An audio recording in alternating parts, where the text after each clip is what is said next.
Hi, everyone. It's great to see everybody here, and it's really nice to see so many old friends. So, my name is Keiji Fukuda. I'm the director of the School of Public Health at the University of Hong Kong, and I am truly delighted to be here today.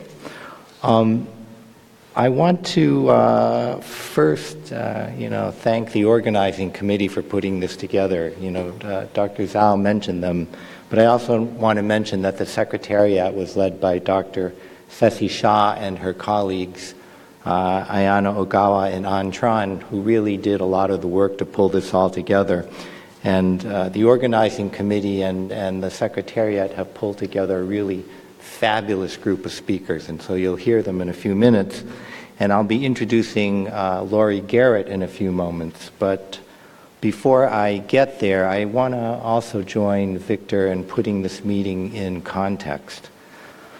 Now, 2018, as you know, actually marks the centenary of two large historical events. The first, of course, is the end of World War I. So on November 11th, 1918, the armistice was signed, and by the time that 4 years of formal war ended, approximately 16 million civilians and soldiers had died in that conflict. And as historians such as Barbara Tuchman and others have noted, in a very clear way, that war marked the end of the old world and the beginning of the new world which we live in today. But the centenary also marks the 218 also marks the second centenary, which was mentioned by Dr. Zhao, and that, of course, is the 1918 pandemic, which began that year.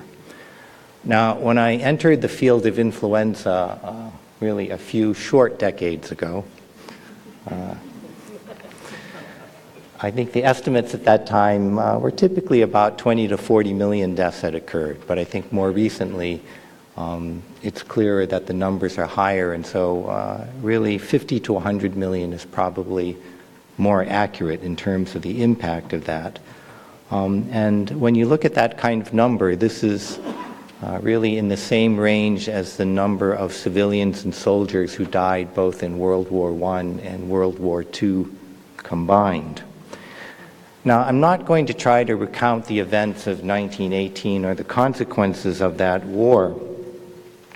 It's been covered in depth by a number of really notable and great authors, Alfred Crosby, more recently John Barry, and a number of others. But I would strongly urge any of you who are really interested in emerging infectious diseases and pandemics to read those accounts if you haven't already. But I'd also encourage you to read Barbara Tuchman's book, The Guns of August. With some years and some perspectives, wars and pandemics of disease, in a very curious way, are really not that different from each other. Now, the title of this afternoon's event is a bit provocative. A century after the 1918 pandemic, why are we still concerned today? And I think there are really two basic answers to this question. One part was, of course, best stated by George Santayana, who famously said that those who do not remember the past are doomed to repeat it. So I've often thought about that saying by him, and I asked myself, well, what does this mean in this context? So, for some, the 1918 influenza pandemic is a kind of historical curiosity. And in fact, I go to meetings and sometimes I hear things such as, why do we emphasize this event so much? With better health systems and better technologies, it really is no longer relevant. For others, the 1918 pandemic has always stood apart. And really an event which has inspired awe for those that know it, much like the Black Death of the Middle Ages. And certainly there is no other influenza pandemic which approaches it in terms of sheer numbers of people who died.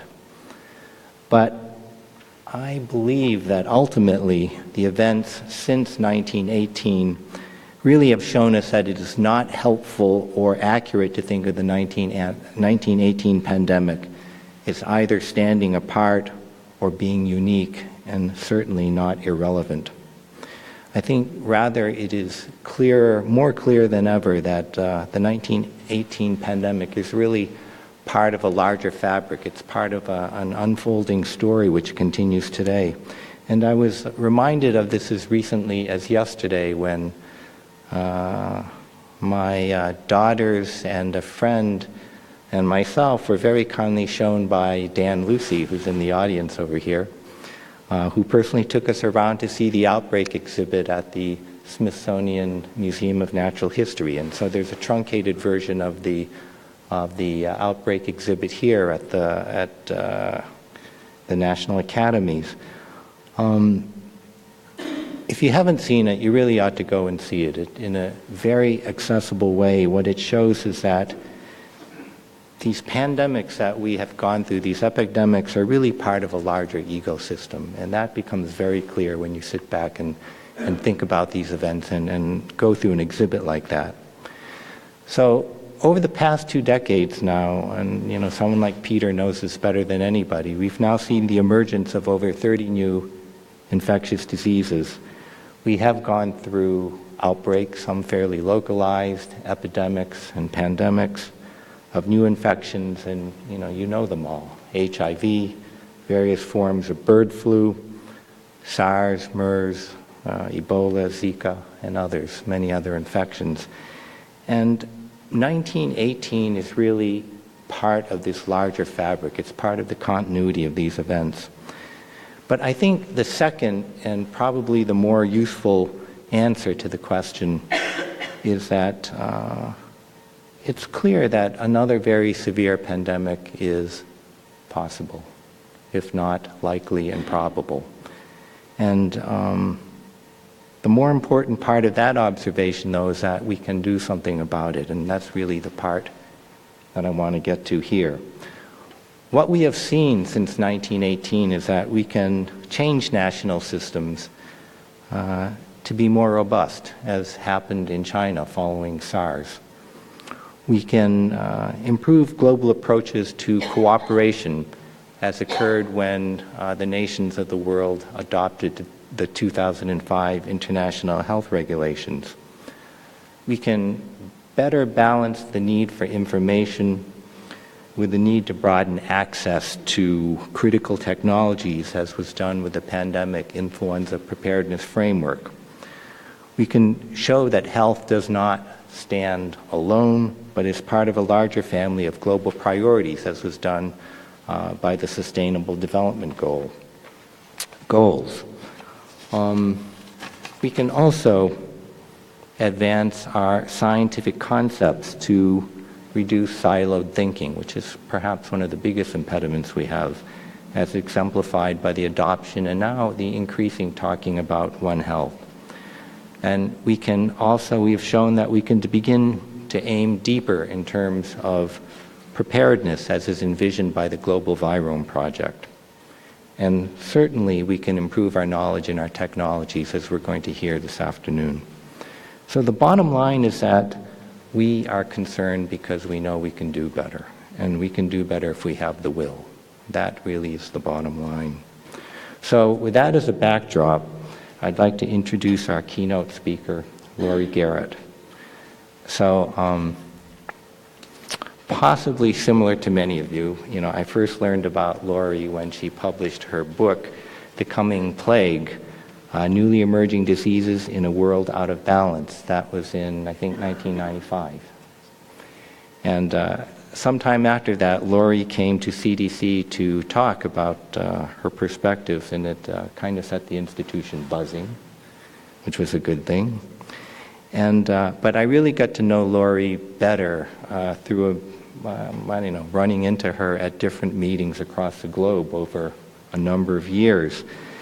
And I particularly remember a press conference in Beijing during SARS when I was a little bit dizzy from the event, but when I looked up, I saw Laurie sitting there in the middle of the audience, and it somehow grounded me in a funny way, made me feel better, so thank you for that.